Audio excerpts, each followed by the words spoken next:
The 2023 NHL Draft was one of the deepest drafts since 2015, and some of the players that were picked in this draft were absolute steals. So without any more delay, let's get into the biggest steals of the 2023 NHL Draft. The first player I'm going to talk about is Matvei Michkov. For years, this guy was projected to go second overall, and many scouts still believe Michkov to be the second most skilled player in this draft class. However, he dropped to 7th overall in this year's draft. I bet Flyers fans are happy for something to finally go right, but there's a reason why he dropped so far in the draft, and that reason is that he signed to play in the KHL, or the Continental Hockey League, for the next 3 years, and there's some uncertainty about whether or not he's ever going to play in the NHL at all. This year's draft was stacked, so teams before the Flyers figured they'd take a safe pick to ensure that they'd get a player that would be able to play for their team. So while this pick does have some risk to it, the Flyers could have just gotten the biggest steal of the draft, and gotten the future face of their franchise.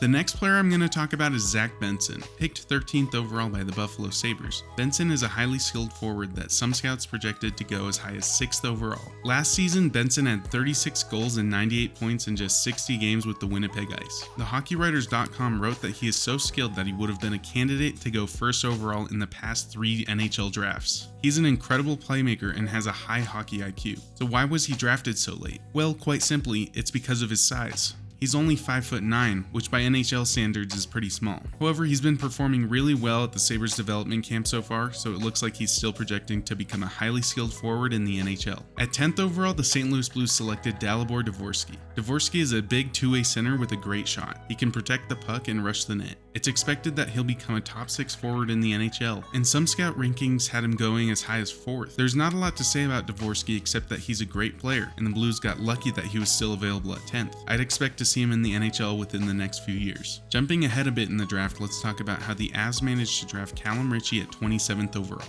Ritchie was expected by many to go in the top 16 of the draft, with some placing him in the top 10. He's an offensive centerman who can both pass and shoot the puck. He also has really great stick work. Ritchie had 24 goals and 59 assists in 59 games this year for the Oshawa Generals. Prior to the 2022-2023 season, Ritchie was a projected potential top 10 pick, but his offensive play this past season was inconsistent, which led him to slip in the draft. I think that the Avs got a highly skilled offensive centerman at 27 who could potentially become an absolute steal. The last player we're going to talk about is Andrew Cristall, who somehow fell to 40th in the draft. Cristall was ranked at number 12 by the Hockey News, and many expected him to go in the middle of the first round. He's a playmaker with a high hockey IQ and a high ceiling. He had 84 points in 49 games this past season, but he's only 5'10". This is likely what caused him to fall so far in the draft. All I can say is that the Capitals got a solid player with their 2nd round pick. If you enjoyed this video, I would really appreciate it if you would like the video and subscribe to my channel. Have a great day.